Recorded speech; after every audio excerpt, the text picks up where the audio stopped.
Welcome back to another video, guys. Hope you guys are doing good. Today we're going to be talking about the 5 hidden features on the S550 Mustang, either the Ecoboost or the Mustang GT.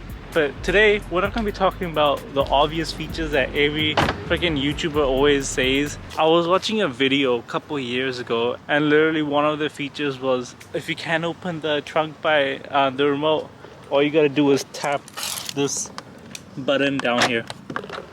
Like, bruh, I'm pretty sure everybody already knew that. How do you not know that there's a button down there to open the goddamn trunk? On another video, somebody was saying that, oh, there's this hidden freaking compartment for your eyeglasses that opens up.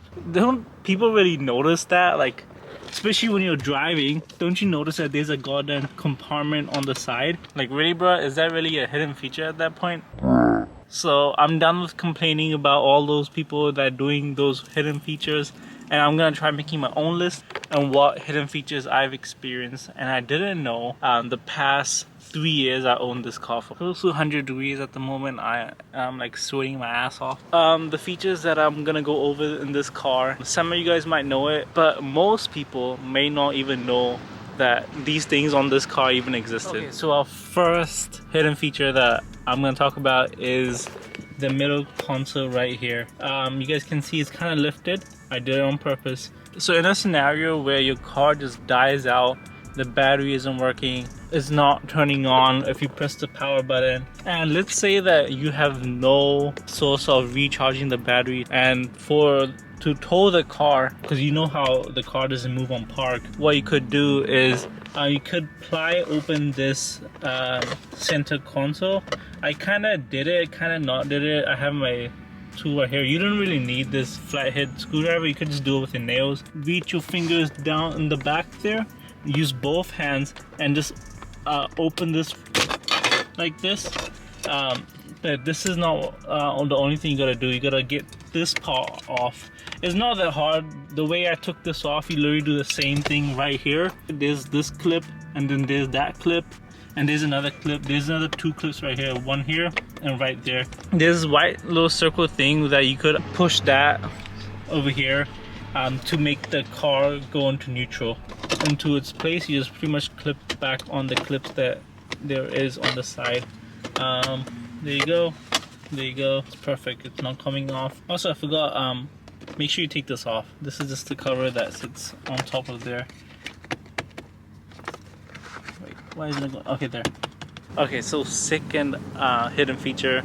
Most of you guys might know this one, but the people that don't know, if your car goes dead and you can't get in, the unlock button's not working, what you could do in between this key fob, do I really have to open it? But okay, let me just do it. Literally takes 5 seconds, but there's this key fob and oops, I just dropped it. But there's this key right here. Pretty much what you do is you stick this up in here. There's this hole for it right there, and you stick this in there really hard, and then you turn it, and then the door opens and you can get inside the car. So when you get inside of the car, you can't really start the car because your key fob battery is dead. So what do? You take this key. This is usually this cover over here, but mine's not there. I took it off. But you usually stick this inside of that hole, and you will be able to start your car. Okay, so the third hidden feature that people tend to miss is this thing right here. Not a lot of people tend to notice it, but it is for the pens. It's really important to keep a pen in your car. I usually keep all of my pens in every car in here. But in this car, what you could do is pretty much just shove it in between here, and it holds it for you. The pen is really fitted in there, and it's snugged in. So now you can just close it and not worry about the noise of the pens flying around in there. Okay, so for this one, we're back in the garage, and this is the 4th hidden feature on your Mustang that you could do. So a few things you could do to your car to go faster is obviously get a bigger turbo to get more horsepower.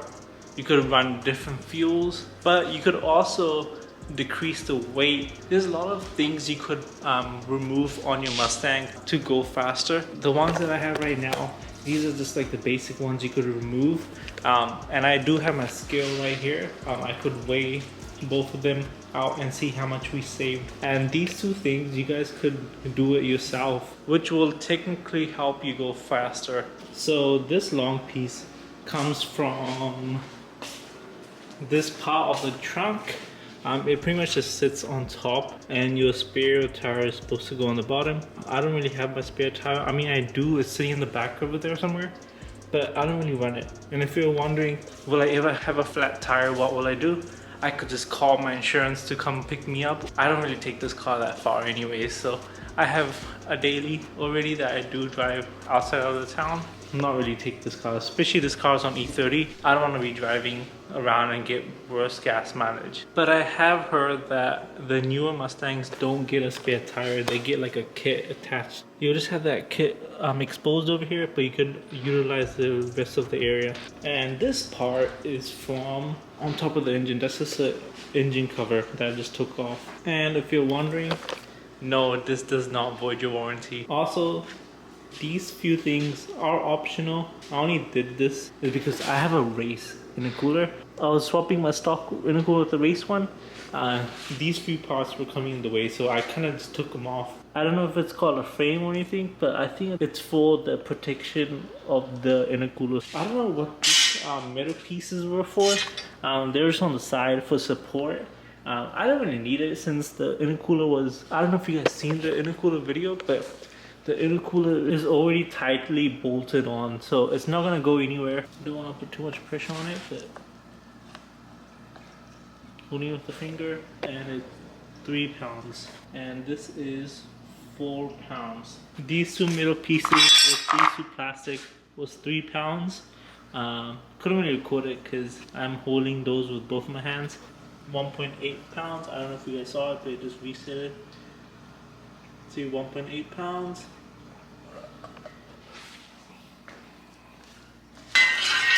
And now on that 6.4 pounds. Wow. I don't know if you guys can see it. So I just did the math. It comes out to 18.2 pounds. That is a lot. I'm not gonna put these parts back on. These are just parts that are just laying in my garage in the back just as trash. But considering that I lost 18.2 pounds from these parts that I don't even really need, it's not like I'm gutting out the entire interior, or it's not like I'm removing the back seats. I mean, why would you? Like, this is a street car, so yeah, you could do that, but that's like the most serious stuff that if you want to take a car out to the track. But these parts are mainly for like if you were to daily this car. The fifth hidden feature in this car would be creating a custom key. To explain what it does, you could go onto your settings, go to MyKey, go to create MyKey, then you hold this down, and I'll say place key in the backup slot. So I got my key, place it in there.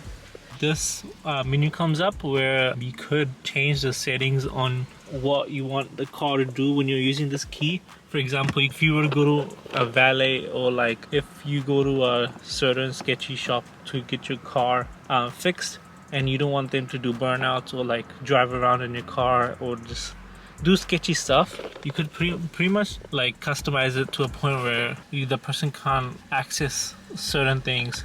For example, there'll be like a max speed. You can't go over 80 miles an hour. One also feature that I like, I don't know if you guys can see, I'm trying to get closer, for the speed reminder. Like if that person was going over 65 miles per hour, it would tell it to like slow down or something. I never really had, like, I never really tried it, but it's pretty cool. Obviously nobody's gonna really care about this Mustang that much because it's a Mustang, it's not really like a Lambo.